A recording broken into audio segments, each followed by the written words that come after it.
Good morning everybody. आज हम class 12 biology NCERT pattern पर आधारित एक बहुत ही महत्वपूर्ण अध्याय जो बहुत ही इंटरेस्टिंग भी है, वंशानुगति का मेंडली आधार, इस पाठ पर चर्चा करेंगे। Mendelian basis of inheritance. इस अध्याय को समझने से पहले कुछ महत्वपूर्ण बिंदुओं पर चर्चा कर लेते हैं, जैसे अनुवांशिक लक्षण, वंशानुगत लक्षण क्या होता है, जिसे हम इंग्लिश में हेरिडिटरी कैरेक्टर भी कहते हैं। दूसरा महत्वपूर्ण बिंदु जैसे अनुवांशिकी क्या है या वंशानुगति क्या होता है, इसी को हम अल्टरनेटिव वर्ड यूज किया जाता है, जैसे जेनेटिकी या जेनेटिक्स क्या होता है। कभी कभी पूछ देता है अनुवांशिकता से आप क्या समझते हैं, अनुवांशिकता के जनक कौन है। तो इन सभी महत्वपूर्ण बिंदुओं पर चर्चा कर लेते हैं। उसके बाद तब फिर हम आगे बढ़ेंगे कि अनुवांशिकता के कौन कौन से नियम हैं, मेंडल के जीवन इतिहास से संबंधित कुछ चीज़ें बताएंगे। ठीक है, तो हम देख लेते हैं सबसे पहले कि आनुवांशिक लक्षण या वंशानुगत लक्षण क्या होता है। जीवधारियों में पाए जाने वाले ऐसे लक्षण जो एक पीढ़ी से दूसरी पीढ़ी में स्थानांतरित होते हैं, ऐसे लक्षण को हम आनुवांशिक लक्षण या वंशानुगत लक्षण के नाम से जानते हैं। इसको हम हेरिडिटरी कैरेक्टर भी कहते हैं। इसको हम इंग्लिश में डिफाइन कर सकते हैं। और आप सभी लोग जो हैं एक कलम और कॉपी लेकर के साथ में बैठे तो बहुत ही उपयुक्त होगा। आप सभी के लिए जो महत्वपूर्ण कुछ परिभाषाएं हैं वो आप लोग तत्काल नोट कर लेंगे, जो आपके लिए बहुत ही बेनिफिशियल होगा। तो जैसे hereditary character, those character which are transferred from one generation to another generation is known as hereditary character। यानी छात्र छात्राओं आप लोगों को पता होगा कि सभी जीवधारियों का एक प्रमुख लक्षण होता है जनन। जनन के द्वारा ही सभी जीवधारी अपने समान संतान उत्पन्न करते हैं, जिसके द्वारा ही जनन के द्वारा ही रिप्रोडक्शन की क्रिया के द्वारा ही जीवों में निरंतरता बनी रहती है। अगर ऐसा नहीं होता तो कुछ समय के बाद कई प्रकार के वंश विलुप्त हो जाते, कई प्रकार की जातियां विलुप्त हो जाती, तो इसी से निरंतरता बनी रहती है। इस टॉपिक को शुरू करने से पहले तो अनुवांशिक लक्षण के बारे में मैंने आपको बताया कि ऐसे ही लक्षण जो एक पीढ़ी से दूसरी पीढ़ी में स्थानांतरित होते हैं उसे हम अनुवांशिक लक्षण या वंशानुगत लक्षण के नाम से जानते हैं। दूसरा महत्वपूर्ण बिंदु है अनुवांशिकी, वंशानुगत या जेनेटिकी या जेनेटिक्स। तो अनुवांशिकी, वंशानुगत या जेनेटिकी क्या होता है? यह जो वर्ड है, सबसे पहले जेनेटिक्स, जेनेटिक्स जो वर्ड है, सबसे पहले एक साइंटिस्ट हैं डब्ल्यू बेटसन 1905, यानी अनुवांशिकी शब्द या वंशानुगत शब्द डब्ल्यू बेटसन ने 1905 में प्रयोग किया था। सबसे पहले इन्हीं के द्वारा जेनेटिक्स शब्द प्रयोग में लाया गया था, डब्ल्यू बेटसन 1905 में। अब अनुवांशिकी होता क्या है, या वंशानुगति क्या है, जेनेटिक्स क्या है? तो जेनेटिक्स क्या है? दैट ब्रांच ऑफ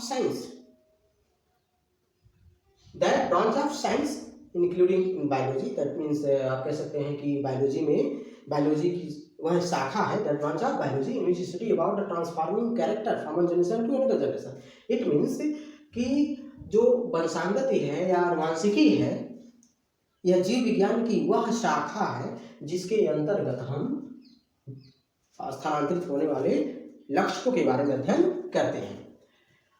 दूसरा जो महत्वपूर्ण बिंदु है अनुवांशिकता। तो अनुवांशिकता की जो परिभाषा आप लिखेंगे वह इस प्रकार से लिखेंगे कि वह प्रक्रिया जिसके द्वारा जीवधारियों के लक्षण एक पीढ़ी से दूसरी पीढ़ी में स्थानांतरित होते हैं, उस प्रक्रिया को ही हम अनुवांशिकता कहते हैं। That process in which transfer the character from one generation to another generation in the living beings is known as heredity। जो आनुवंशिकता के जनक हैं वह ग्रेगर जॉन मेंडल है। बहुत परीक्षाओं में कई बार पूछा जाता है कि आनुवंशिकता के जनक कौन है, तो ऑप्शन दे दिया जाता है कभी कभी कि मेंडलीव दे दिया जाता है, मेंडल दे दिया जाता है, भ्रमित करने के लिए। तो आप याद रखेंगे कि आनुवंशिकता के जो जनक हैं ग्रेगर जॉन मेंडल हैं, जिनको हम जीजे मेंडल के नाम से भी जानते हैं। आइए थोड़ा सा हम ग्रेगर जॉन मेंडल के जीवन इतिहास को समझ लेते हैं कि ग्रेगर जॉन मेंडल कहाँ के रहने वाले थे, क्या कब उनका जन्म हुआ। तो ग्रेगर जॉन मेंडल जो है ऑस्ट्रिया के ब्रून शहर में एक छोटा सा गांव था सिलिसिया। वहीं सिलिसिया नामक गांव में एक हमारे परिवार में इनका जन्म सन 22 जुलाई 1822 में 22 जुलाई 1822 में हुआ था। अब 1847 में जब ये माध्यमिक की शिक्षा प्राप्त कर लिए, जब 1847 में उन्होंने माध्यमिक शिक्षा जब प्राप्त कर लिया तो उसके बाद ऑस्ट्रिया के ब्रून शहर में एक चर्च था, उसी में वो पादरी बन गए। अब पादरी बनने के बाद वहाँ पर जो है उन्होंने पाइसम सटाइवम अपने गार्डन में लगाए थे। पाइसम सटाइवम, पाइसम जीनस या वंश कह सकते हैं, सटाइवम स्पीशीज या जाति है। तो इसी मटर के पौधे पर, मटर का वानस्पतिक नाम है, तो इसी मटर के पौधे पर उन्होंने लगभग 8 वर्षों तक कठिन परिश्रम किया और कठिन परिश्रम करने के बाद लगभग 1857 से 1865 तक उन्होंने जो है यह अपना प्रयोग किया। प्रयोग करने के बाद 1866 में उन्होंने अपने नियमों और सिद्धांतों को नेचुरल हिस्ट्री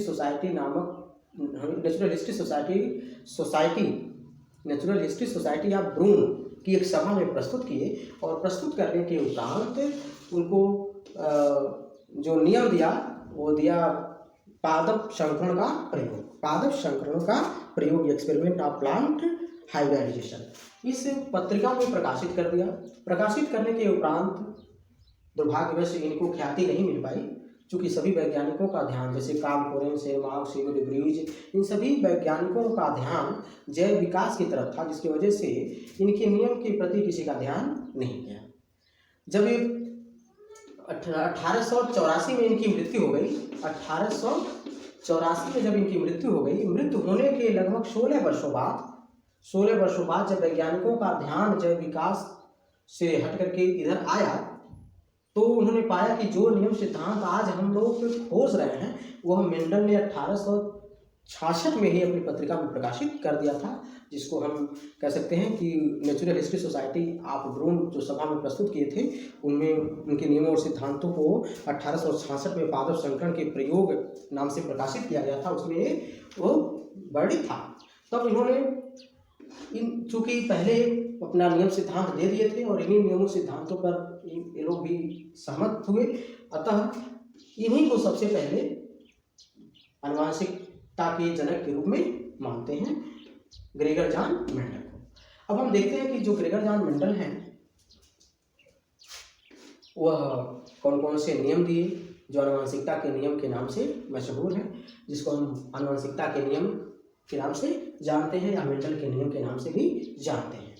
तो फिर आनुवंशिकता के कौन कौन से नियम हैं या आनुवंशिकता जो टॉपिक पढ़ रहे हैं हम लोग, उसमें कुछ महत्वपूर्ण बिंदु के बारे में चर्चा करेंगे, जैसे कि आपका लक्षण प्रारूप यानी फिनोटाइप, जीन प्रारूप, जीनोटाइप, जीन्स, एलीन, और फिर आपका समयुग्मजी, विषमयुग्मजी मतलब होमोजाइगस, हेटेरोजाइगस कंडीशन, ये सब कुछ महत्वपूर्ण बिंदुओं के बारे में हम अध्ययन करेंगे। तो सबसे पहले देख लेते हैं कि आनुवंशिकता या जो ग्रेगर जॉन मेंडल जो नियम दिए थे वो कौन कौन से नियम थे। तो सबसे पहले हम नियमों पर चर्चा कर लेते हैं।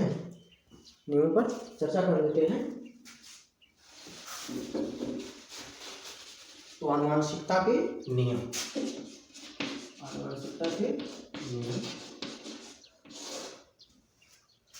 ठीक है। आनुवंशिकता के नियम, इसको हम लॉ ऑफ इनहेरिटेंस के नाम से भी जान सकते हैं, लॉ ऑफ इनहेरिटेंस या लॉ ऑफ मेंडल के नाम से भी जान सकते हैं। तो जिसको हम आनुवंशिकता के नियम के अंतर्गत पढ़ते हैं, इसी को हम मेंडल का नियम भी कहते हैं।